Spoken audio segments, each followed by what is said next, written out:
Bom dia, boa tarde ou boa noite, a depender do horário que você esteja assistindo esse vídeo.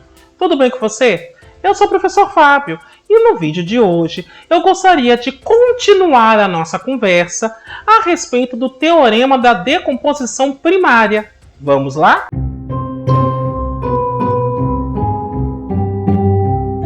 Antes de mais nada, eu vou pedir que você faça o já famoso curcocô, que é o curtir.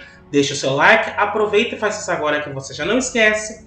Comenta, ou seja, utilize a área de comentários para continuar dialogando comigo, apresentando suas dúvidas, ou mesmo dando sugestões de outros assuntos que você gostaria que fossem abordados neste canal. E, caso você goste desse vídeo, compartilhe com seus contatos, compartilhe com seus amigos, compartilhe com aquele seu colega que queira aprender um pouco mais de álgebra linear. Além disso, vou pedir para você clicar no sininho, se inscrever e ativar as notificações. Desta forma, toda vez que sair um vídeo novo por aqui, você será avisado. O objetivo deste vídeo é continuar a nossa conversa a respeito do teorema da decomposição primária que iniciamos num vídeo anterior. Inclusive, no alto da tela eu vou deixar o card para este vídeo no qual nós começamos a construir a base para que possamos, então, demonstrar o teorema da decomposição primária.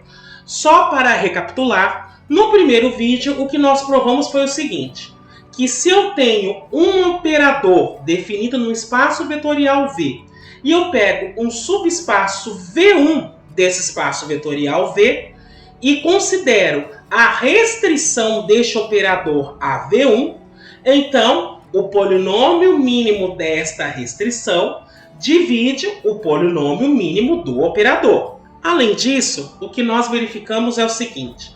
Imagine que eu tenho um operador linear L definido no espaço vetorial V. E além disso, suponha que este espaço vetorial V, do qual eu defino L, ele pode ser decomposto com uma soma direta de dois subespaços V1 e V2. Em seguida, nós consideramos a restrição de L tanto ao subespaço V1 quanto ao subespaço V2. O que nós mostramos é que o polinômio mínimo de L é o MMC dos polinômios mínimos das restrições, neste caso da soma direta. E além disso, nós mostramos que o polinômio característico de L é o produto dos polinômios característicos das restrições, considerando essa divisão, essa decomposição, melhor dizendo, em soma direta de subespaços. Em particular, se por acaso os polinômios mínimos das restrições forem primos entre si, aí neste caso o polinômio mínimo de L acaba sendo o produto dos polinômios mínimos de suas restrições. É neste pé que nós paramos e é a partir daqui que vamos seguir. Então, num primeiro momento, nós vamos considerar este lema 1 que está na sua tela.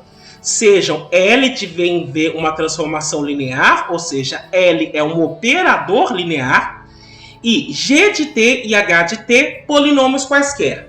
Então, nós vamos mostrar que G de L composta com H de L é a mesma coisa que pegar H de L e compor com G de L.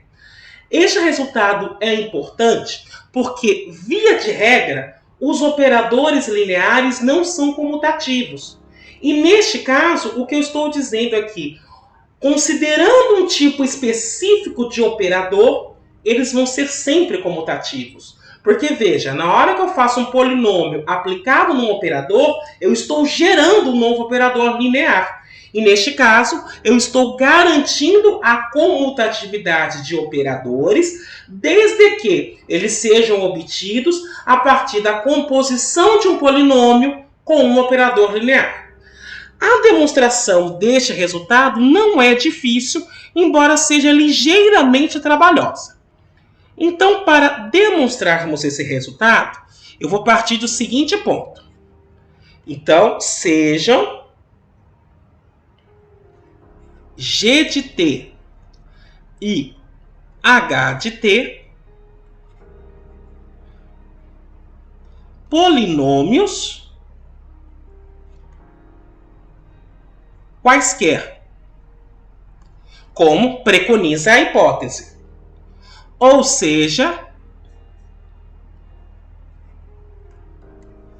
o G de T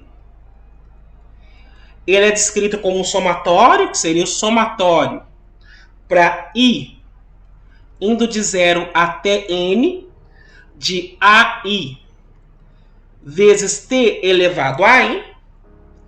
E o H de T é o somatório para J indo de 0 até M de BJ T elevado a J. Ou seja, estou escrevendo G e H de maneira genérica, lembrando que neste caso eu estou supondo que G tem grau M e H tem grau M. Daí, para todo V em V, no espaço vetorial, no qual eu defino o operador L, nós temos o seguinte. Quando eu faço GL composta com HL, isso aplicado num vetorzinho V, isso é GL aplicado no vetor HL aplicado em V. Ou ainda GL aplicado em H composto com L aplicado em V. Vou agora escrever essa composição como somatórios. Então, o G aplicado em L vai ser o somatório para I indo de 0 até N de AI L elevado a I. Isso aplicado no somatório para J indo de 0 até M de BJ aplicado em L elevado a J de V. Perceba que neste segundo somatório eu já estou utilizando o fato de que L é um operador linear. Por isso que eu posso quebrar nesta soma da forma que está descrita. Agora, veja o seguinte. O que eu estou fazendo é A0, L elevado a 0, mais A1, L elevado a 1, mais A2, L elevado a 2.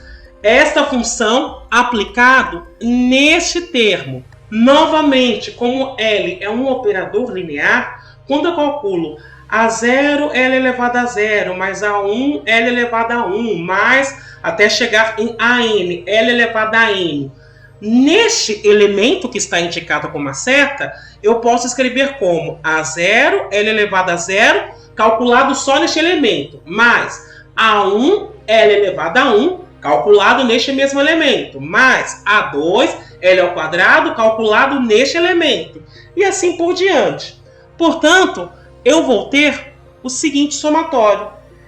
Isso vai ser somatório para I indo de 0 até N de AI L elevado a I aplicado no somatório para J indo de 0 até M de BJ L elevado a J aplicado em V. Agora, como L é um operador linear, a composição de L com L continua sendo operador linear. Logo, eu posso quebrar a imagem de uma soma em soma de imagens e este termo que está multiplicando cada LJ, eu posso colocar para fora do operador. E, portanto, isso vai me levar num somatório duplo. Isso vai ser o somatório para I indo de 0 até N, do somatório para J indo de 0 até M, de AI, BJ, L elevado a I, aplicado em L elevado a J, que está aplicado em V. Ora, este somatório eu posso escrever da seguinte forma. Somatório para I indo de 0 até N, do somatório para J indo de 0 até M, de AI, BJ. Perceba que eu estou compondo L elevado a I com L elevado a J, então isso fica L elevado a I mais J, aplicado em V. E agora eu posso reescrever este somatório da seguinte forma.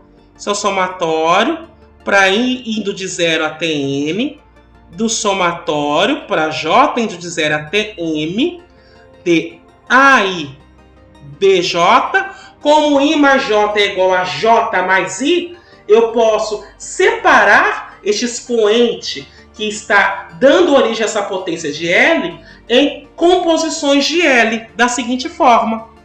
LJ aplicado em L elevado a I de V. Agora, lembrando que L elevado a J continua sendo linear, eu posso pegar esse termo AI e colocar para dentro do LJ, o que vai me levar ao seguinte somatório. Somatório para I indo de 0 até M, do somatório para J indo de 0 até M, de BJ, multiplicado por L elevado a J, que está sendo aplicado em AI, vezes L elevado a I, de V. E lembrando novamente da linearidade do L elevado a J, perceba que eu tenho uma soma de imagens, eu posso colocar como uma imagem de uma soma. E, portanto, isso vai ficar o somatório para J indo de 0 até M, de BJ, L elevado a J, aplicado no somatório para I indo de 0 até N, de AI, L elevado a I, aplicado em V. E, portanto, novamente, lembrando da linearidade, eu posso reescrever este somatório de imagens como a imagem de uma soma. Portanto, isso vai ser o somatório para J indo de 0 até M, de BJ, L elevado a J, tudo isso aplicado no somatório para indo de 0 até M, de AI, L elevado a I, V. E, portanto, o que eu tenho é o seguinte. Este primeiro termo é exatamente H aplicado em L. Este segundo termo é G aplicado em L de V. E logo, eu estou concluindo que isso é H de L aplicado em G de L, tudo isso aplicado em V. Portanto, como V é qualquer, o que eu acabei de mostrar é que G de L composta com H de L é igual a H de L composta com G de L. E isso encerra a nossa demonstração. Perceba que aqui eu estou considerando todo V em V, porque quando eu componho o polinômio com o operador L, o domínio dessa composição continua sendo o espaço no qual o operador foi definido originalmente. Por isso que eu faço esse cálculo considerando os elementos do espaço vetorial V. O próximo resultado, que é o teorema central deste vídeo, diz o seguinte: sejam a L de V em V uma transformação linear, ou seja, o L é um operador linear, e G de T e H de T, polinômios mônicos, primos entre si. Dizer que é mônico é dizer que quando eu considero o termo de maior grau, o coeficiente que acompanha ele é 1. Além disso, eu vou supor que L é um zero do polinômio f de t. E esse f de t é dado pelo produto de G com H. Então, nessas circunstâncias, eu vou considerar dois subespaços, um núcleo de G composta com L e um núcleo de H composta com L. Esses dois subespaços são invariantes sob L. E além disso, o V é a soma direta desses dois subespaços. E no item B, o que nós demonstraremos é que se F for o polinômio mínimo de L, então G e H vão se tornar os polinômios mínimos das restrições de L ao núcleo de G de L e ao núcleo de H de L, respectivamente. A demonstração deste teorema é longa, mas não é complicada de se entender. Então vamos começar a demonstrar por partes. Vou considerar o item A. Como G de T e H de T são primos entre si, eu posso dizer, aplicando o algoritmo da divisão euclidiana em polinômios, que existem polinômios R de T e S de T, tais que,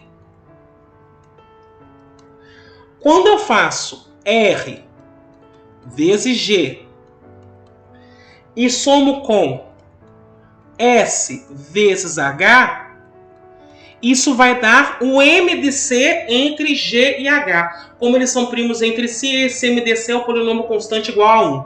Então isso fica igual a 1. Daí, quando eu aplico estes polinômios no operador L, eu chego à seguinte equação, que R aplicado em L, composta com G de L, mais S aplicado em L, composta com H de L, é igual ao equivalente a 1 quando eu estou falando de operadores. Ou seja, vai se tornar o operador identidade. Agora eu vou olhar para esta equação. Logo, o que eu posso dizer é que, dado V pertencente ao espaço vetorial V, nós temos o seguinte. Veja, como R de L composta com G de L mais S de L composta com H de L dá o próprio operador identidade, então eu posso dizer que R de L aplicado em G de L, isso aplicado em V, mais S de L aplicado em H de L, por sua vez aplicado em V, isso dá o operador identidade aplicado em V, que é o próprio V. Portanto, eu já tenho uma decomposição de V em dois elementos específicos. Agora, nós vamos observar o seguinte. Veja, quando eu calculo H de L aplicado em R de L, G de L, isso aplicado em V, nós mostramos no lema 1 que polinômios aplicados em operadores, eles se tornam comutativos. Portanto, eu posso escrever isso desta forma. R de L, que vai ser aplicado em G de L, aplicado em H de L, aplicado em V. Agora, na hipótese, G vezes H é o polinômio F. Então, isso é R de L, aplicado em F de L, aplicado em V. Perceba o seguinte, a hipótese também fala que L é um zero de F. Portanto, F aplicado em L vai dar o operador nulo. Logo, F de L aplicado em V é o vetor nulo. Ou seja, isso é R de L aplicado no vetor nulo. R de L é um operador linear aplicado no vetor nulo. Todo operador linear, quando eu calculo a imagem do vetor nulo, dá exatamente o vetor nulo. Portanto, o que eu acabei de observar é que R de L aplicado em G de L e isso aplicado em V, isso pertence ao núcleo de H de L. A segunda coisa que eu quero observar é que se eu calculo G de L aplicado em S de L, que por sua vez é aplicado em H de L em V, novamente, polinômios compostos com operadores, eles são comutativos. Portanto, eu posso escrever dessa forma. S de L, que vai ser aplicado em G de L, aplicado em H de L de V. Portanto, eu tenho S de L aplicado em F de L, porque G vezes H é igual a F, e isso está aplicado no vetorzinho V. Novamente, como L é um zero do polinômio F, F composto com L vai dar o operador nulo, portanto, eu vou ter S de L aplicado no operador nulo, operador linear aplicado no vetor nulo, dá o vetor nulo. Ou seja, o que eu estou dizendo é que S de L aplicado em H de L de V, isso pertence ao núcleo da G de L. E agora eu vou voltar algumas telas só para observar o seguinte. Nós decompomos o V como esses dois elementos aqui. Perceba que o primeiro está no núcleo de H de L e o segundo está no núcleo de G de L. Portanto, o espaço vetorial V ele já pode ser decomposto como uma soma desses dois subespaços. Não estou dizendo que é uma soma direta, mas é uma soma. Vamos só registrar isso. Como V é qualquer,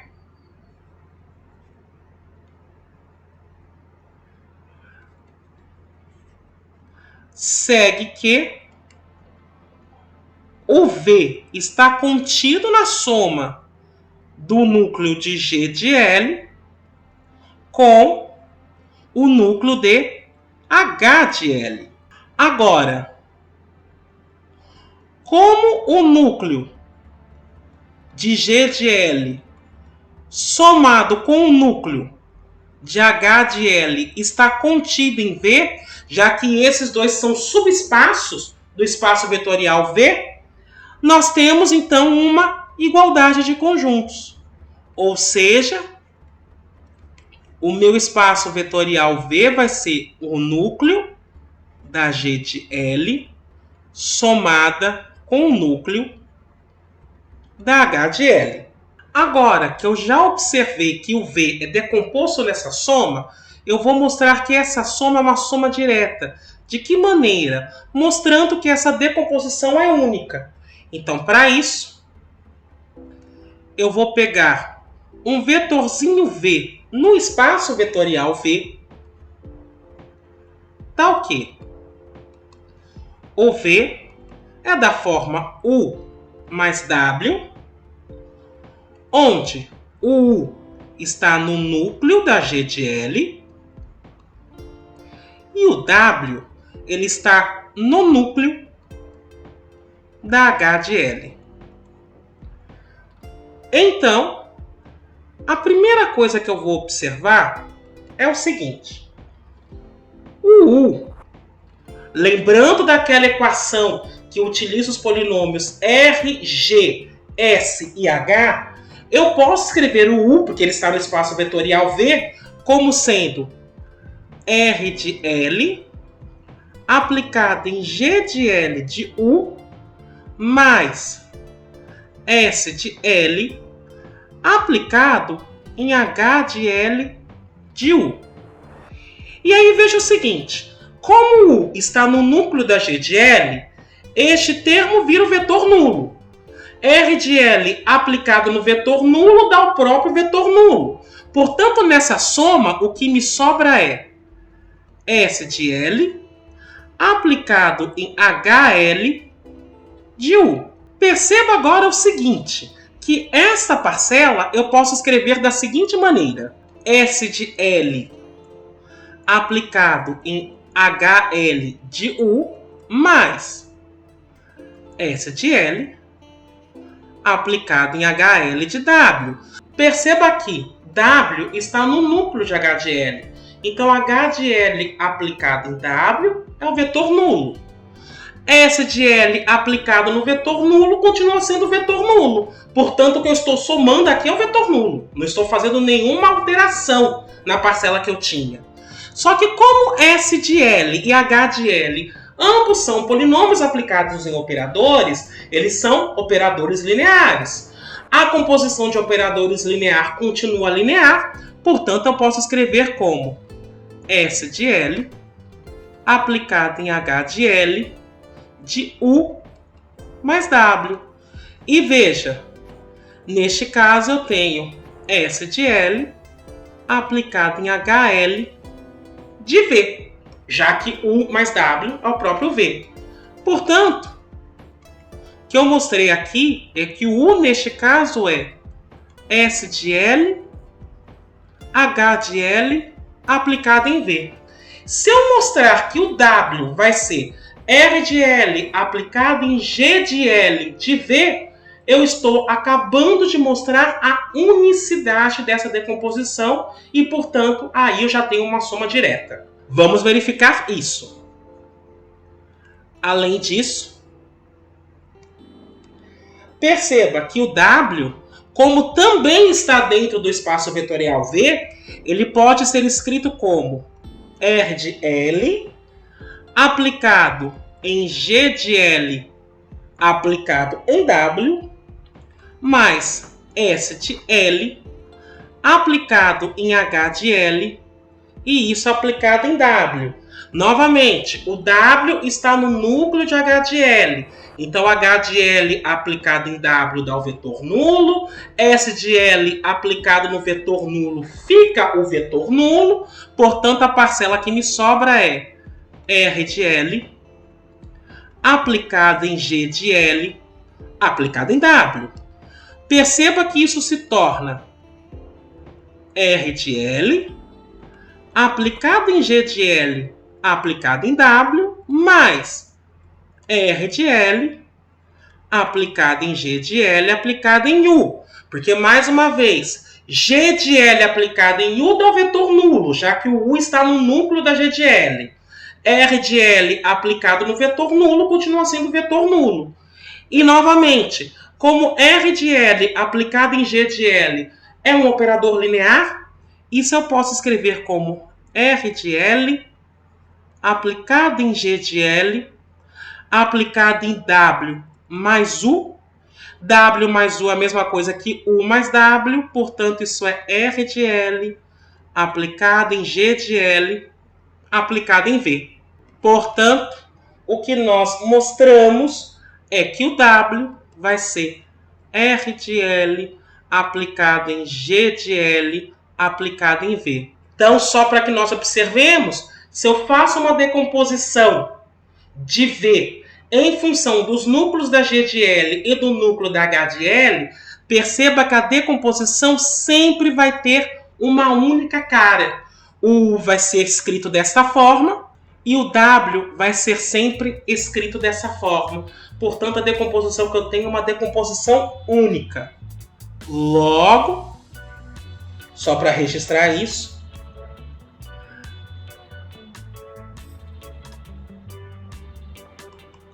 a decomposição de V é única. Assim, se a decomposição de V é única, eu posso dizer que o V é uma soma direta do núcleo de G de L com o núcleo de H de L.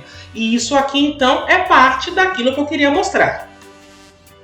O que falta mostrar é que o núcleo da G de L é invariante sobre L e que o núcleo de H de L também é invariante sobre L.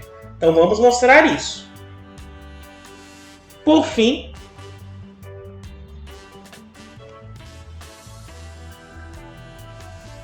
notemos que dizer que é invariante é dizer o seguinte: se eu pego um U que está neste conjunto, no núcleo da G de L, e calculo a L de U, ela também vai precisar estar no núcleo da G de L. Ou seja, eu vou pegar um elemento U que está no núcleo da G de L e então eu vou observar o seguinte: a G de L aplicada em L de U, perceba que a G de L é um polinômio composto com L. E o próprio operador eu posso enxergar como polinômio T composto com L. Portanto, eu tenho a composição de dois polinômios aplicados em operadores. Como eles são comutativos, de acordo com o lema 1, isso pode ser expresso como L aplicado em G de L aplicado em U. Como U está no núcleo da G de L, então isso é L aplicado no vetor nulo e isso dá o próprio vetor nulo. Portanto, a L de U pertence ao núcleo de G de L. Ou seja, o que eu estou dizendo é que o núcleo de G de L é invariante sobre L. E a segunda coisa que eu vou observar é o seguinte: se o W pertence ao núcleo de H de L, então, quando eu calculo H de L aplicado em L de W, novamente eu estou tendo a composição de polinômios que são compostos com operadores, eles são comutativos. Isso é a mesma coisa que escrever L aplicado em H de L de W. H de L aplicado em W vai dar o vetor nulo, já que W está no núcleo deste operador. Portanto, isso é L aplicado no vetor nulo, que é o próprio vetor nulo. Ou seja, o que eu estou provando é que a L de W pertence ao núcleo de H de L. Ou seja, estou dizendo que o núcleo de H de L é invariante sobre L. E isso encerra, então, a demonstração do item A. Vamos para o item B. No item B, eu vou supor agora que a f de t, que é dada por g de t vezes h de t, é o polinômio mínimo de L. O que eu preciso concluir é que a G é o polinômio mínimo de L restrito ao núcleo de G de L e que o H é o polinômio mínimo de L quando eu faço a restrição ao núcleo de H de L. Para isso, eu vou considerar os polinômios M1 de t e M2 de t, e eu vou supor que estes polinômios são os polinômios mínimos de L1, que vai ser L restrito ao núcleo de G de L, e L2, que vai ser L restrito ao núcleo de H de L, respectivamente.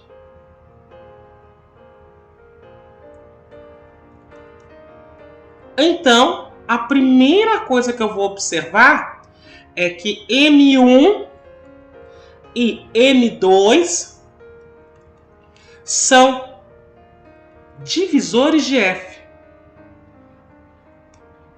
E isto eu demonstro, na realidade, no primeiro vídeo que trata da decomposição primária. Então, os polinômios mínimos de restrições de L a subespaços, considerando que esses subespaços formam uma soma direta por espaço maior, esses polinômios mínimos vão ser divisores do polinômio do operador L, quando eu considero no espaço todo. Ainda, eu vou considerar dois elementos. O primeiro é o elemento U, que vai estar no núcleo da G de L. E um outro elemento W, que vai estar no núcleo da H de L. Considerando esses dois elementos, nós temos o seguinte. Veja só. G aplicado em L1 de U é a mesma coisa que G aplicado em L de U, já que L1 é a restrição de L ao núcleo de G de L. Agora, o U pertence ao núcleo de G de L.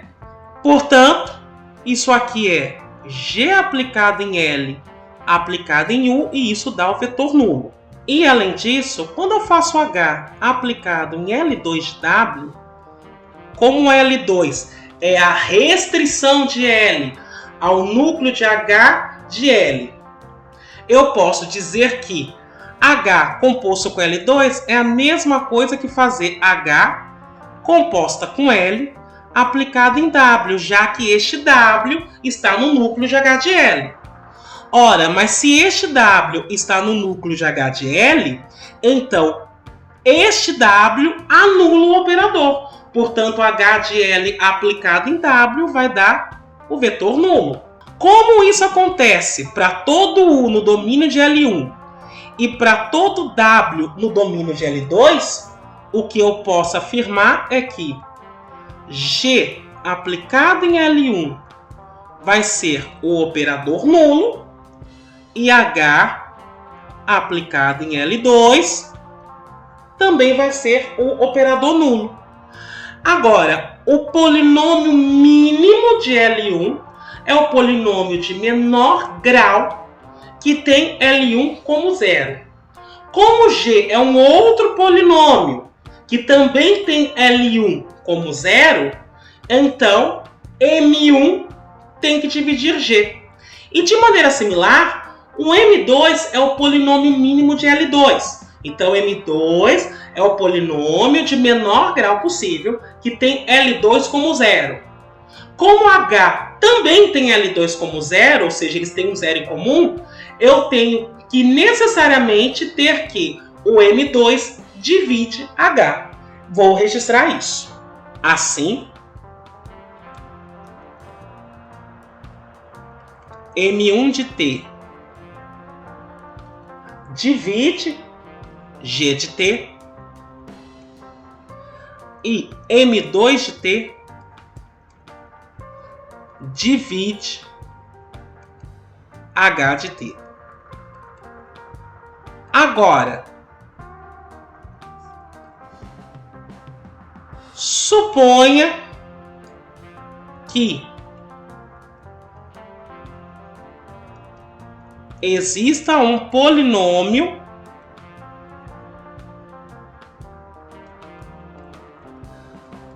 P de T, diferente do polinômio constante igual a 1, tal que M1 de T e M2 de T sejam múltiplos de P.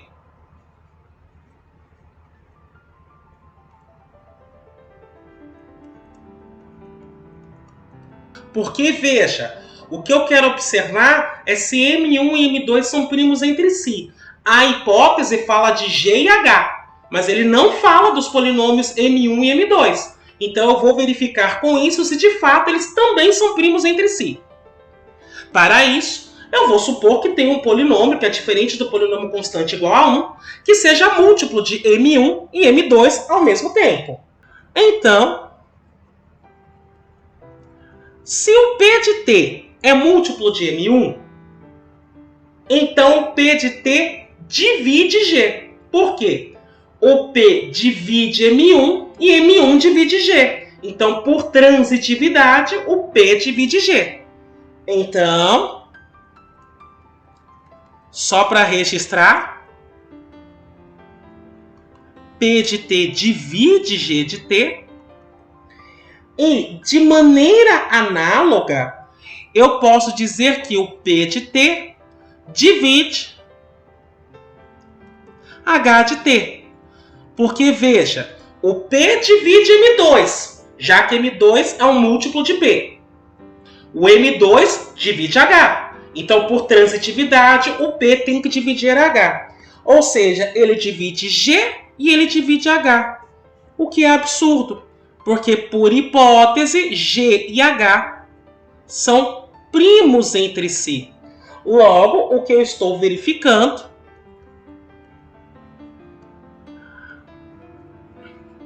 é que M1 e M2 de T também são primos entre si.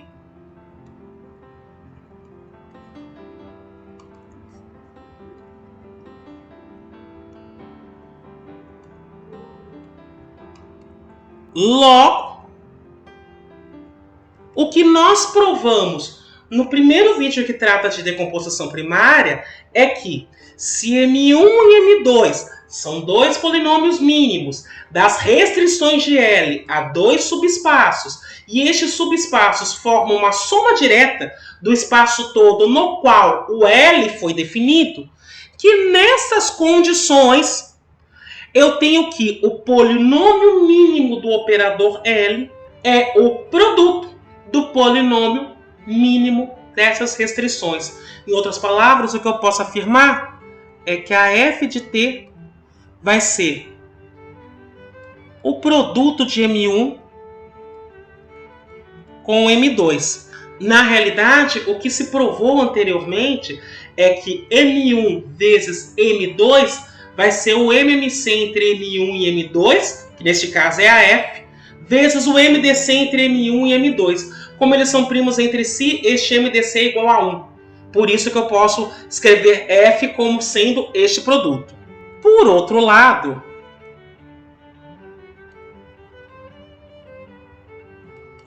a minha hipótese diz que a F é igual a G vezes H. Como M1 divide G e M2 divide H, eu vou supor, então, que o M1 não é o G e que o M2 também não é H. E a minha expectativa é que, ao supor isto, eu chegue num absurdo. Então, vamos escrever a hipótese. Suponha, por fim, que a M1 de T não é a G e a M2 de T não é a H. Então, nós teremos o seguinte. Veja, a M1 divide G, mas se o M1 não é o próprio G, então o grau que eu estou indicando por GR do polinômio M1 tem que ser menor que o grau de G. E o M2 divide H, mas o M2 não é o próprio H, então o grau do M2 fica menor que o grau de H. Daí, nós temos o seguinte. O grau do polinômio f é igual ao grau de M1 vezes M2. Aqui eu estou omitindo a variável t. Como f é o produto de M1 com M2, o grau do polinômio f é igual ao grau deste produto. Mas o grau deste produto é dado pela soma dos graus dos polinômios em separado. Agora perceba, o grau de M1 é menor que o grau de G. E o grau de M2 é menor que o grau de H. Ora, mas grau de G somado com grau de H é a mesma coisa que o grau de G vezes H. Só que G vezes H dá o próprio F. Portanto, o que eu estou concluindo é que o grau de F é menor que o grau de F. E aqui eu tenho um absurdo.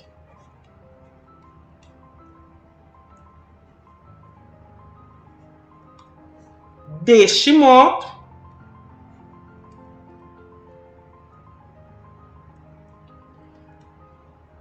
sem perda de generalidade, suponha que o M1 é igual a G. Porque, veja, eu supus que M1 era diferente de G e M2 era diferente de H. Ao supor isso, eu chego no absurdo. Portanto, uma daquelas duas igualdades precisa acontecer. Ou o M1 é igual a G, ou o M2 é igual a H. Quando eu estou escrevendo sem perda de generalidade e supondo que o M1 é igual a G, o que eu estou dizendo é, se isso não acontecer, o M2 é igual a H. E, consequentemente, o raciocínio que eu irei apresentar aqui seria o mesmo. Então, eu não estou perdendo generalidade ao fazer isso. Então, se eu suponho que o M1 é igual a G, então, eu terei o seguinte. M1 de T vezes M2 de T, isso é igual a F. Que, por sua vez, é igual a G vezes H. Se o M1 for igual a G, então, obrigatoriamente, o M2 precisa ser igual a H.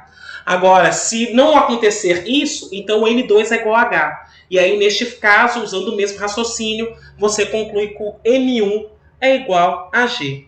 E isto era exatamente o que nós queríamos provar.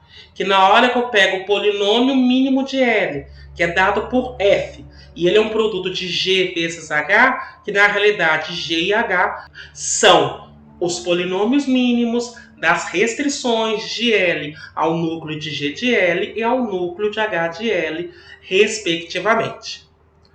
Bem, era isso que eu gostaria de falar com você hoje. Espero que tenha sido bastante proveitoso. Perceba que este é o segundo vídeo no qual estamos trabalhando com a teoria que envolve o teorema da decomposição primária. E até agora nós não demonstramos o teorema. No próximo vídeo é isso que será feito. Mas isso eu deixo para em algum tempo no futuro. Por enquanto é só isso, eu me despeço por aqui. Até a próxima!